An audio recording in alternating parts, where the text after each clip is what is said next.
Hello students, welcome to presentation on drug stability and stability testing.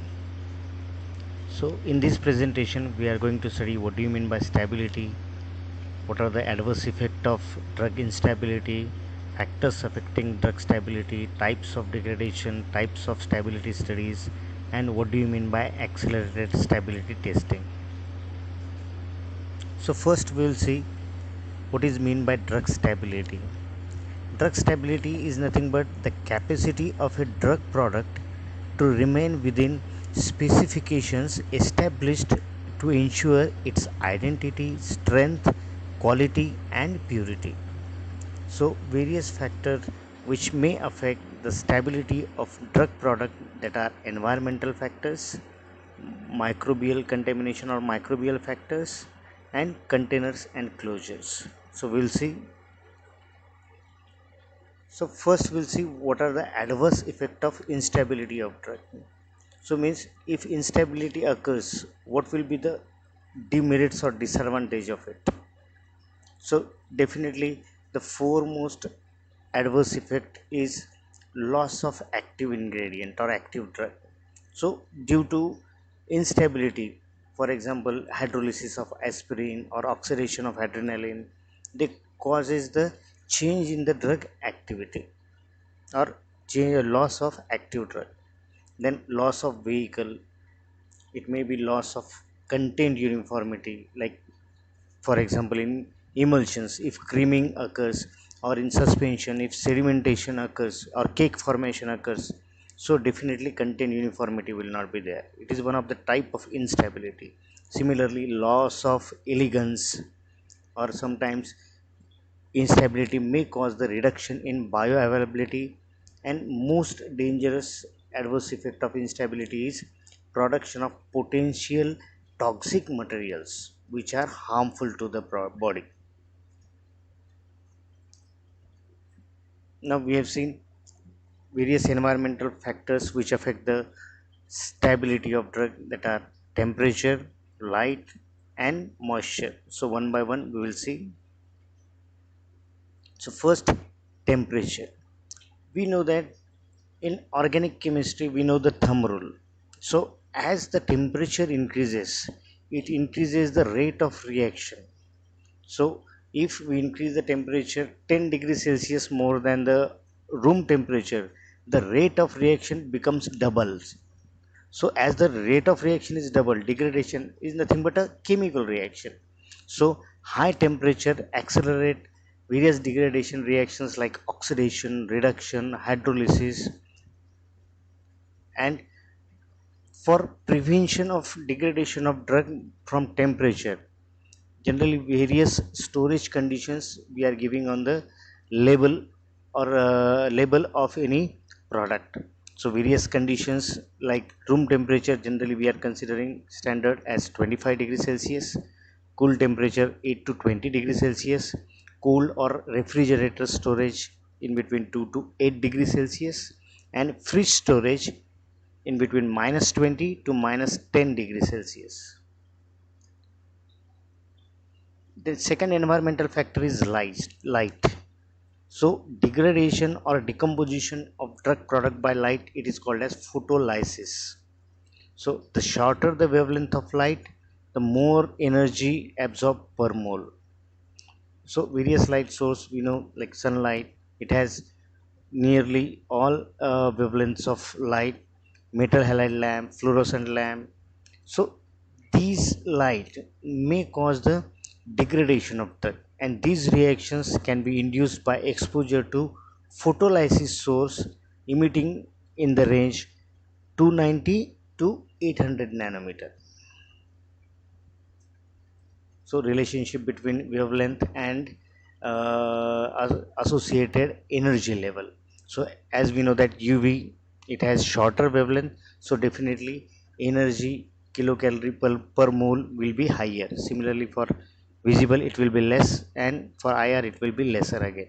So that's why UV lights are more dangerous for the degradation of drug. So if you want to prevent the photolysis, how it can be prevented? Simply by using suitable packing like amber color colored glass bottles, or secondary or tertiary packing like cardboard outers or aluminum foil wrappers. Third factor is moisture. So moisture, we know that it enhances the hydrolytic degradation of drug. So various packaging materials such as glass, plastic, they are chosen or they are used to prevent the exposure of drug product to the high humid condition. So we can protect our drug product from the moisture. Then microbial instability. So microbial instability, there are various sources of microbial contamination, and when any product is contaminated with the microorganism, definitely they will cause the degradation of drug. So that degradation may be in terms of chemical degradation or maybe physical degradation. So what are the sources? So first source or main source, it is water. Again, microorganism may contaminate our product from the air also, raw material, various starches and pigments we are using in our formulation. So types of degradation. So there are three basic types of degradation: chemical degradation, physical degradation and biological degradation. So biological degradation means we can call it as degradation by microorganisms, but sometimes biological degradation may be termed as a bio transformation, but it is inside the body. But here we are discussing about stability. So here biological degradation means degradation by the microorganisms. Now we'll see what do you mean by chemical degradation. So chemical degradation means nothing but change in the chemical nature of drug is called as chemical degradation. It is a separation of chemical compound into elements or simpler compounds. So there are various types of chemical degradation. Major types are hydrolysis, oxidation, decarboxylation, isomerization and polymerization. So hydrolysis, it is the most common way of degradation of drug. So hydrolysis means nothing but splitting of splitting by water, or degradation or lysis by water. So drug with functional groups such as esters, amides, lactones, lactams, they are highly susceptible to the hydrolytic degradation. For example, aspirin. So when aspirin is exposed to moisture or water, it degrades into salicylic acid and acetic acid, giving vinegar like odor. So some these are some functional groups which are highly susceptible to the hydrolysis like esters, lactones, amides, imides, malonic ureas. So these are the examples of drug which are susceptible to hydrolysis. The next chemical degradation way is isomerization. So we are well aware about the mechanism of isomerization. So it is a process by which one molecule is transferred into another molecule which has exactly same atoms, but the atoms are rearranged.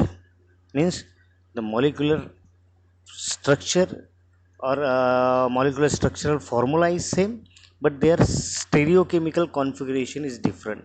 So as we know that various or different isomers, if two or three isomers are present, so different isomer may have different properties, especially therapeutic properties. So some isomers may be more active, some may be less active. So conversion of highly active drug into less active isomer, it is one of the type of degradation or instability. Then next chemical degradation pathway is polymerization. So combination of two or more identical molecules to form a much larger and more complex molecule, it is called as polymerization. So for example, degradation of antiseptic formulations and aldehydes due to polymerization. So formaldehyde solution may result into formation of white deposit when stand in cold. So it is example of polymerization degradation. Next it is physical stability. So what do you mean by physical stability? So physical stability is nothing but when the formulation should remain totally unchanged throughout the shelf life in terms of its appearance, organoleptic properties, hardness, brittleness, particle size, drug content, drug release, etc. So this is nothing but physical stability. So physical stability have various significant, or if physical instability occurs, it may cause or it may have various effects, like it may affect the pharmaceutical elegance, it may affect the drug content uniformity, or it may affect the drug release rate. Now physical stability. So when we are using this physical stability in terms of various formulation, so their physical instability problems are different. Say for example, for oral solution, it may be loss of flavor, change in taste, precipitation. For parenteral solution, it may be precipitation or oxidation. For suspension, it may be cracking or caking or settling or crystal growth. So this may affect the drug content uniformity and loss of elegance. Similarly, for emulsions, it may be creaming, coalescence, cracking. For semi-solids, it may be again particle size. It may affect the content uniformity. Similarly, for tablet, capsule. Now we will see what do you mean by stability studies. Stability studies are performed to ensure the maintenance of products' quality, safety, and efficacy throughout its shelf life, which are considered as a prerequisite for the acceptance and approval of any pharmaceutical product.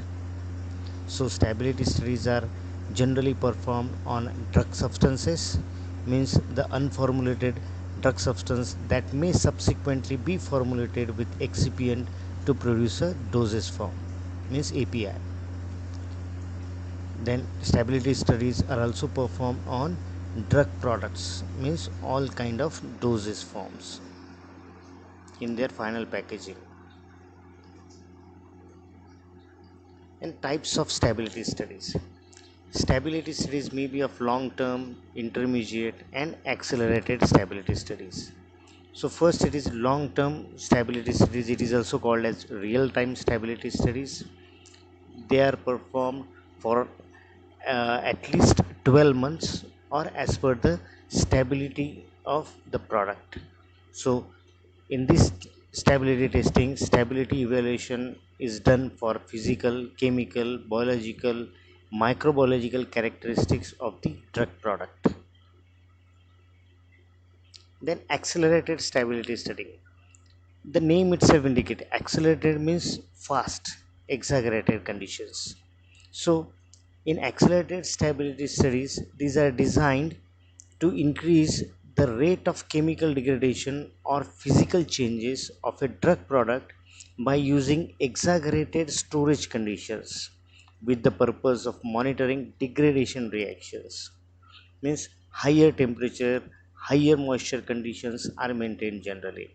So to evaluate the impact of short term excursions and predicting the shelf life under normal storage conditions, means we are doing this study in short term and predicting the shelf life at room temperature. So the design of accelerated studies may include elevated temperature, high humidity, and intense light. ICH guidelines means International Council for Harmonization. They have given general guidelines for storage conditions for stability testing.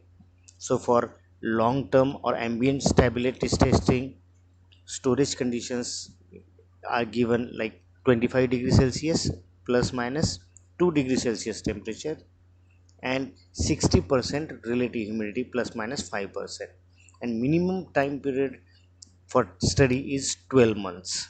So for intermediate, The temperature is slightly high, that is 30 degrees Celsius plus minus 2, and humidity is 65% RH.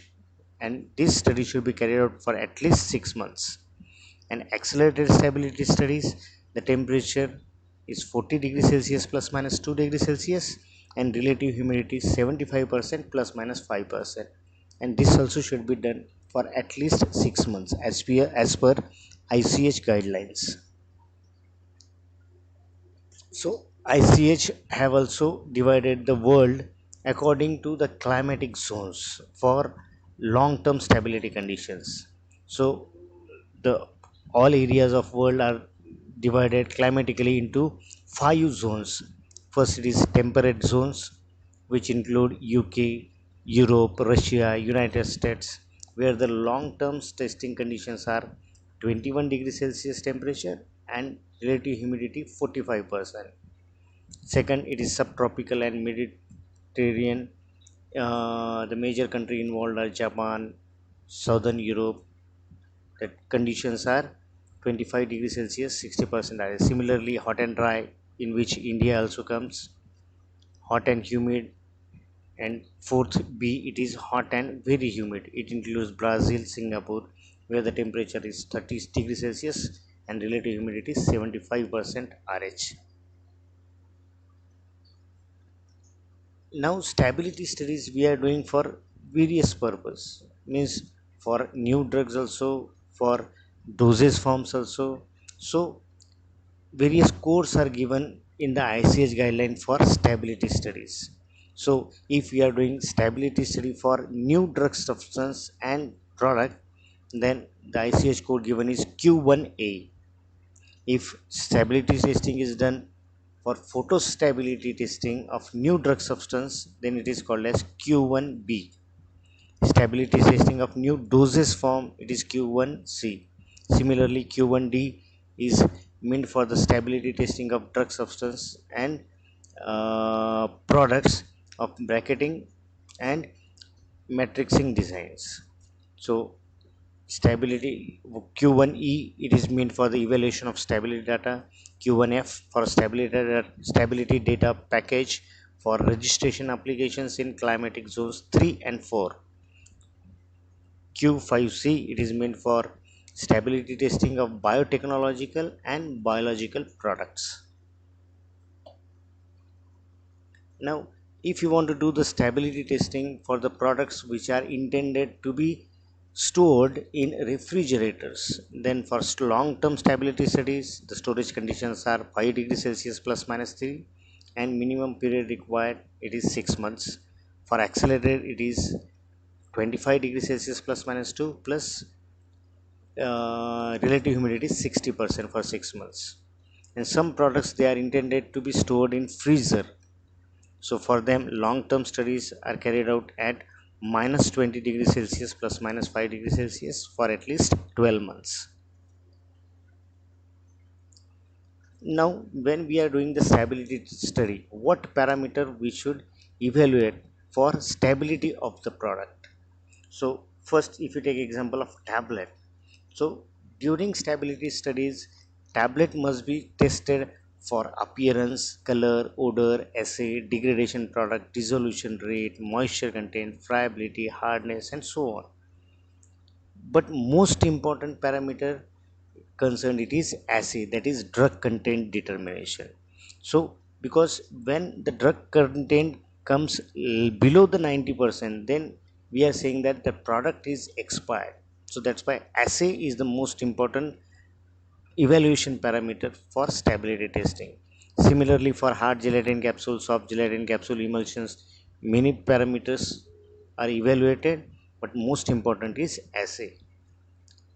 Similarly, for oral solutions, oral suspension, powders, inhalation, nasal sprays, according to doses from various parameters like microbial testing, pH, everything is done along with most important, that is drug content assay.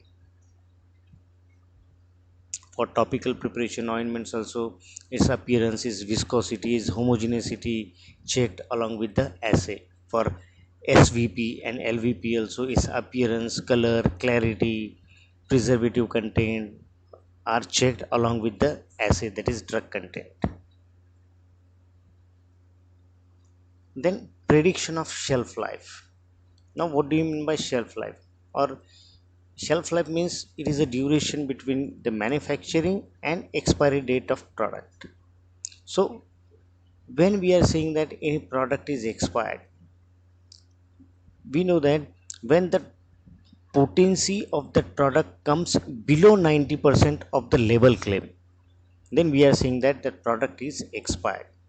So shelf life means it is the time required to degrade the product up to 90% of the potency or degradation by 10%, that is called as shelf life. So various methods are used for the prediction of shelf life. So one method we will discuss here, it is shelf life determination based on T90 values. This method is also called as free and Blythe method. So in this method, the fraction life period, that is T90%, is plotted against a reciprocal temperature, and the time in days required for drug to decompose to some fraction of its original potency at room temperature is determined. That is nothing but its shelf life is determined. We will see this graphically. So in this method, what is actually done, the product is kept at various temperatures. Say for example at 40 degrees Celsius, 50 degrees Celsius, 60 and 70 degrees Celsius.